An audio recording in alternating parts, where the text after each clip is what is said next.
Hi everyone. Skill competition test జరిగిందని చెప్పాను కదా. లాస్ట్ వీడియో ఎవరైనా చూడకపోతే కింద ట్యాగ్ చేస్తున్నాను, డెఫినెట్గా చూడండి. ఇక్కడ నాకు బాగా నచ్చిన విషయం ఏంటంటే ఇక్కడ ఫ్యాబ్రిక్ దగ్గర అనమాట. మన దేశంలో చాలామంది ఏంటంటే రిపీటెడ్గా క్లాత్స్ అనేవి బట్టలు వేసుకోవట్లేదు.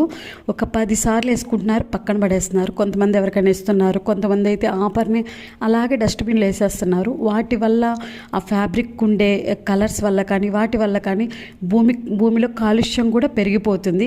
అలా కనుక మనం చేయకుండా ఉండి రీసైక్లింగ్ కనుక బట్టలు కనుక మనం ఇవ్వగలిగితే వాటితో ఇంకా కొత్త డిజైన్స్ అనేవి లాంచ్ చేయొచ్చు. అండ్ అలాగే ఇంకా హ్యాండ్ బ్యాగులని అట్లా చాలా చాలా తయారు చేయొచ్చు.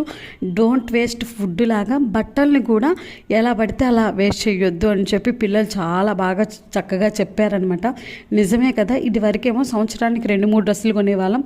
ఇప్పుడేమో ఉన్న డ్రెస్సులన్నీ 2-3 సార్లైనా వేస్తున్నామో లేదో ఆ విధంగా మన ఇండియాలో ఎక్కువగా బట్టలకి డబ్బులు ఖర్చు పెడుతూ ఉన్నారనమాట. సో ఇది చాలా యూస్ఫుల్ అయింది. ఎక్కువగా బట్టలు ఎవరికైనా ఇచ్చేవాళ్ళు చక్కగా రీసైక్లింగ్కి పంపించండి. అండ్ అలాగే లేని వాళ్ళకి ఇవ్వడం అలా చేయండి. మన భూమిని, మన వాతావరణాన్ని మన చేతులతో మనమే కాలుష్యం చేసుకోవడం కరెక్ట్ కాదు కదా. ఒక్కసారి ఆలోచించండి. అండ్ అలాగే ఈ పిల్లల్ని చాలా చాలా అప్రిషియేట్ చేయాలి.